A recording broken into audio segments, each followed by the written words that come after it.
Hello. Welcome back to Are You Ready for Your Inspection podcast. Today I have two guests with me. It's how many people can you fit on a screen? If you're watching this on YouTube, how many can fit? Well, obviously you can fit three. And I have a couple of beauties from St Mary's under fives. Would you like to introduce yourself for me and tell me your job roles? That would be great. So Amanda, we'll go for you first. Yeah.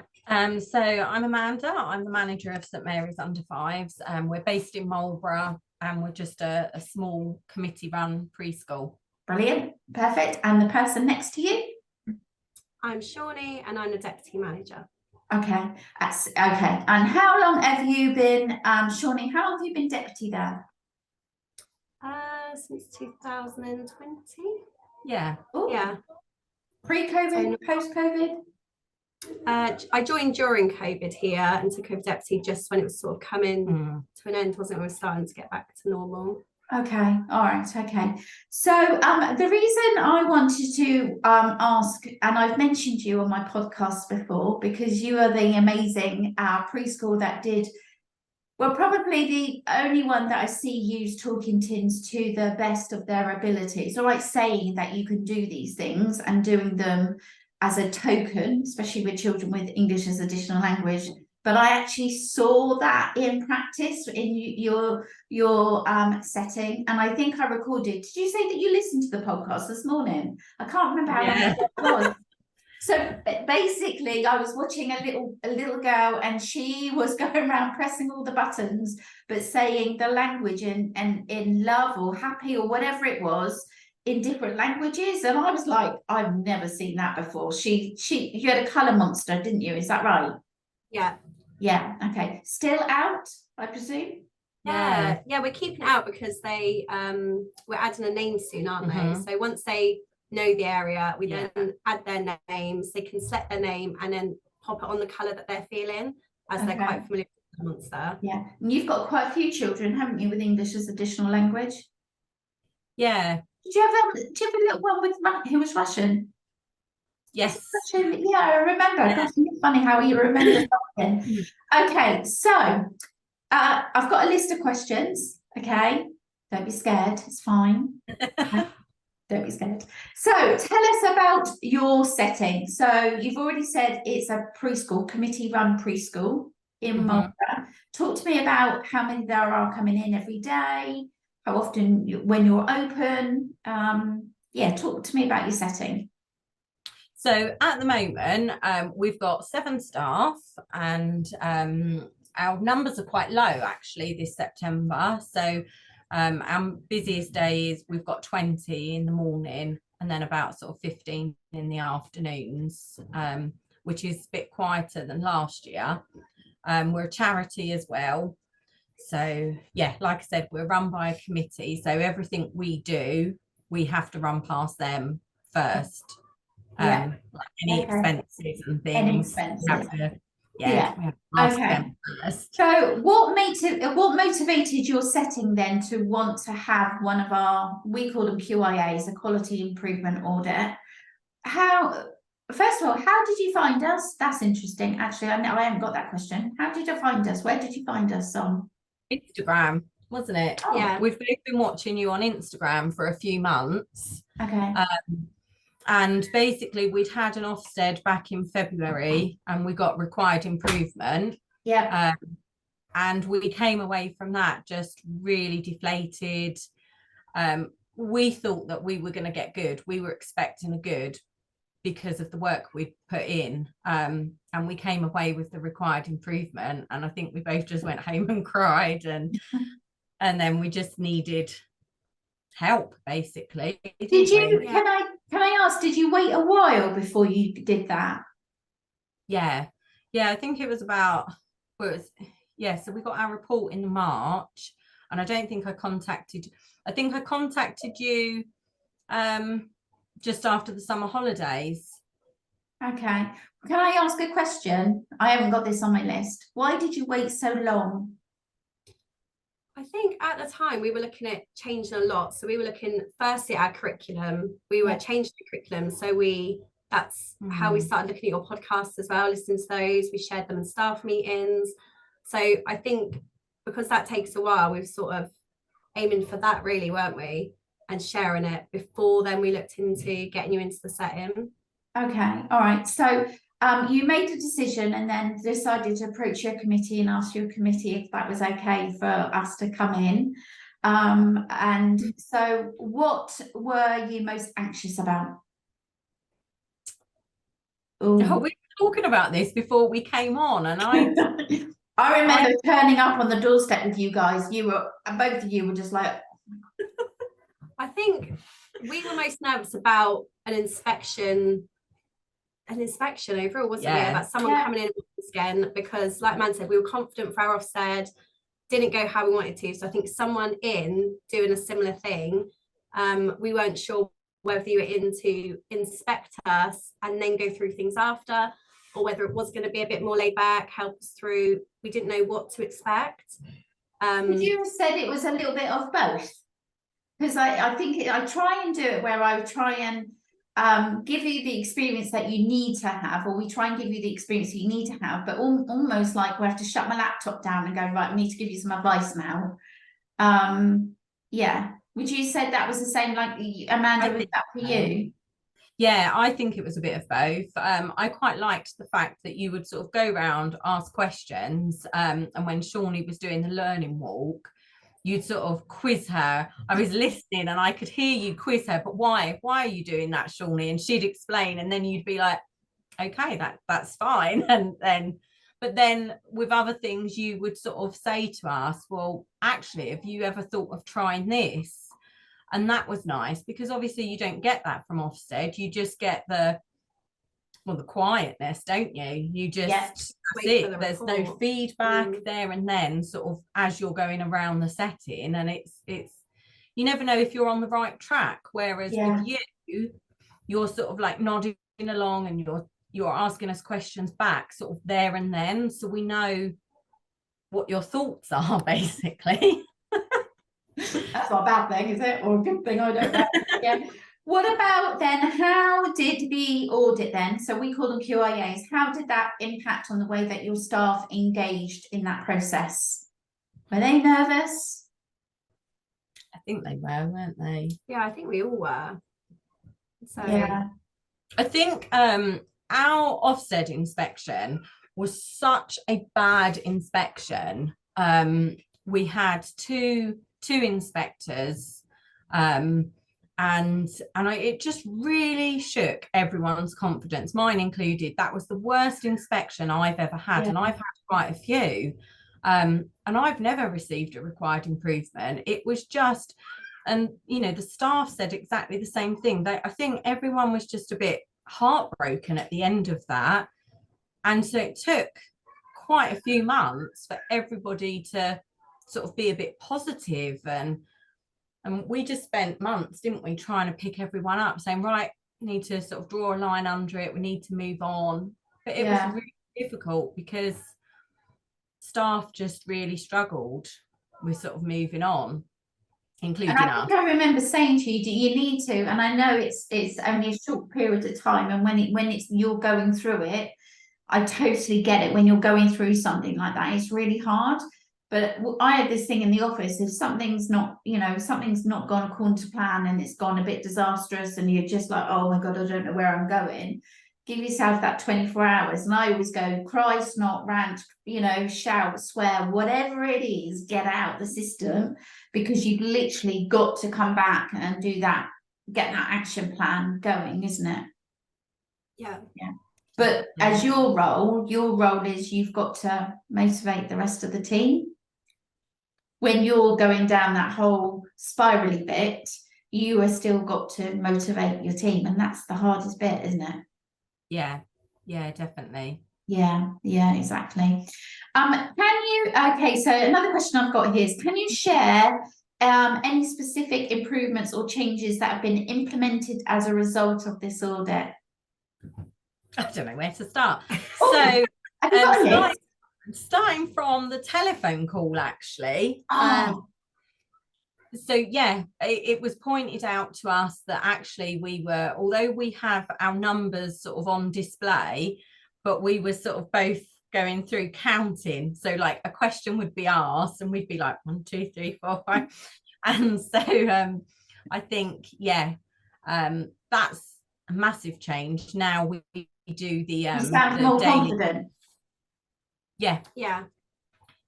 So we do the daily list now, the day that we do it in the morning before, of who we're expecting. Obviously you can't sort of determine if anyone's going to be off sick, but if there's holidays and things, so we do that now. The operational checklist we go through. Really?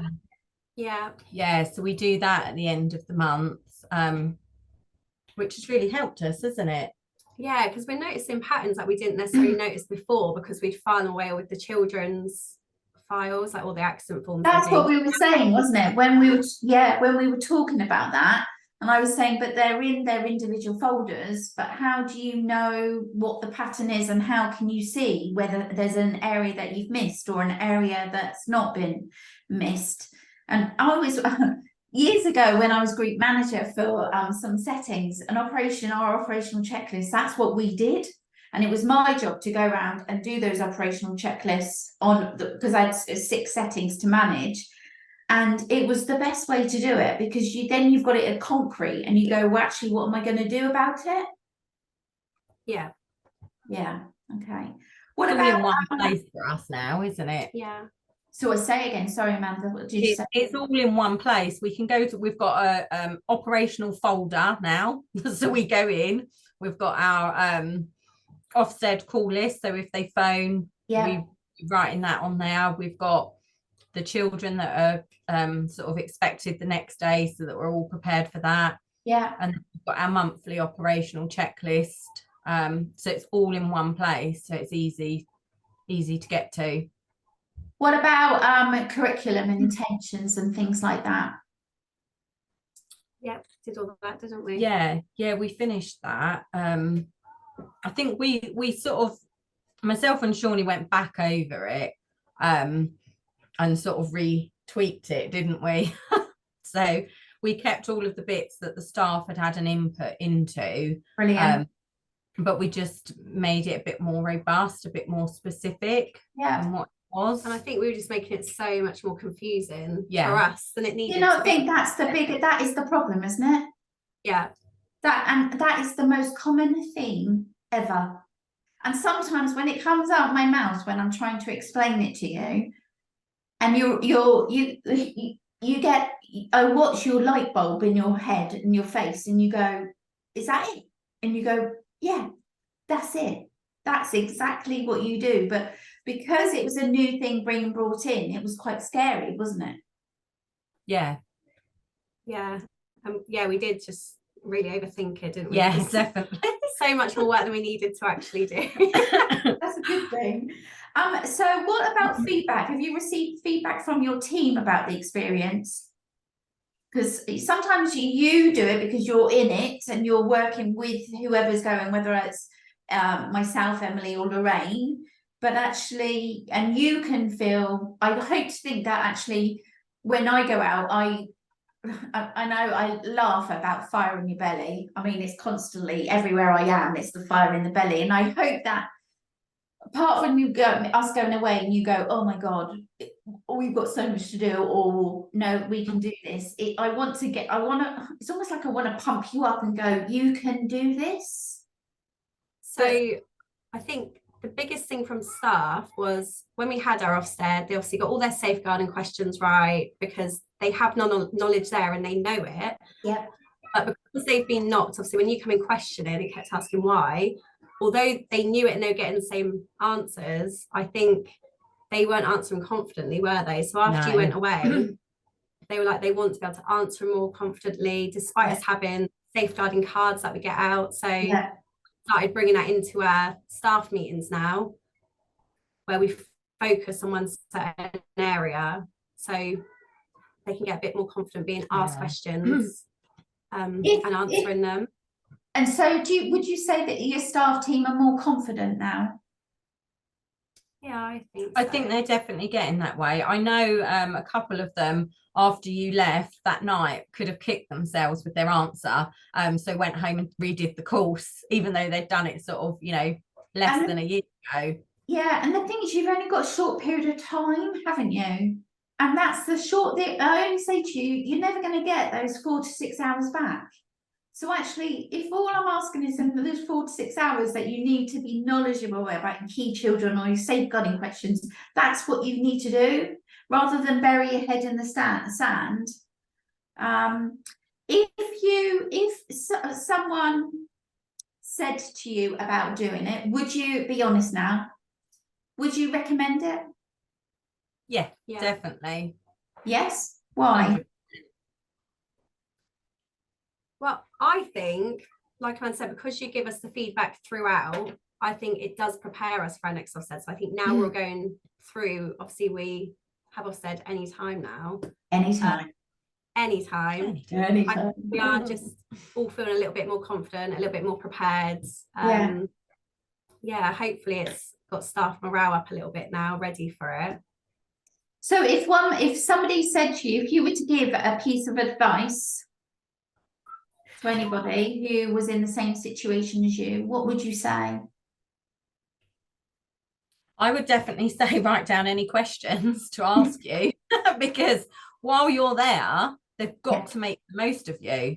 Yeah. And did I say to you, and it's usually one of the statements that come out of my mouth, is you need to use and abuse.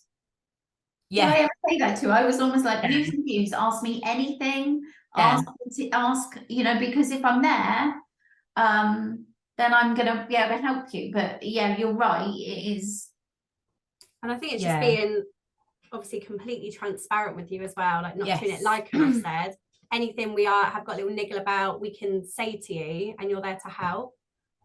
Yeah, I think that's the difference, isn't it? Is the fact that actually you need that bit where you are able to ask those questions, whereas with an inspector going out to you, you can't really ask those questions. So I know somebody, if I was still inspecting, somebody asked me a question, I'd be like, well, what do you think? We'd be like, inside my head, I'd be going, oh God, I need to give you advice here, but I couldn't. Yeah. Which is why I love my job, because now I can go, no, I can give you advice now. Let's go for it. Let's hear it. Yeah. Yeah, definitely. And I think without that, we wouldn't have got all the help from you. Like, no, even like our supervisions, you've changed the way you do them now, haven't you? They're a lot more robust, and because you said they needed impact. So I think little things like that. It's remembering those words, isn't it? Yeah. Yeah, it is. Yeah. So a final question then, because this recording would be going out January, February time, and I'm ahead of my game. You prepared for Christmas? No. No, me neither. I have a tree up, but it's not looking great. It's just starting with a bit of lights on. Yeah. So I just want to say thank you very much for spending the time. I know it's one of those things that you just, when I asked you, you were like, really? I actually think I made Amanda ill. She went, I'm sick. I can't. Yeah, you were last week. I had to cut it off. Oh, Vanessa, I can't do it. I'm sorry. Can't do this one. What about this one? Oh, yeah, no, I was thinking that's it. She's gone. Yeah. So thank you so much for coming on the podcast. I really do appreciate it. Any questions you want to ask while I'm on here? No, I just want to say that even though we have that day where you come out, your help and support doesn't stop there. So if anybody's thinking about doing it, just do it, because even now I email you and I'm like, oh, and ask you a question or give you an update, and you always reply or phone, and that's just really nice. It's nice knowing that somebody is there to have your back a bit. And really, you've got no investment in our preschool either, so you don't have to do that. We've paid our money, you've come out, you've done your part. You don't have to respond to my emails or anything, but you do, because you just sort of go that extra mile. So I think that's really nice. Yeah, and I would like to think that anybody who did you did one of those, you know, did an audit or anything that we did, we would actually, I always say this, customer service is really important to me, really important, because I would know, I've been in your shoes, and it's hard when there's nobody there to, you know, who doesn't answer. You know, it's like you send an email and nobody sends any emails back, and it doesn't take much, does it, for somebody to do that? But I'm intrigued. I want to know. I'm excited about what you're doing and what you're changing. And I think that I want you to feel that I'm invested in you. I might not, you know, you're right, there's no financial gain now, but actually I still want to know. You're still part of me now. You're in my blood. I said that to you. I can't drop you now. No. So, but that's really kind of you. Thank you, Amanda. I really do appreciate it. And thank you, Shaunie, as well, for both of you for joining me on this week's episode of Are You Ready for Your Inspection podcast. And let me know how you go on. I want to know. Yeah, definitely. You'll be the first person I'll be emailing or phoning. I know. Even when they come in, message me. I want to be there. I want to be that one that listens. Yeah. Okay. Take good care. Speak to you soon. Bye. Bye.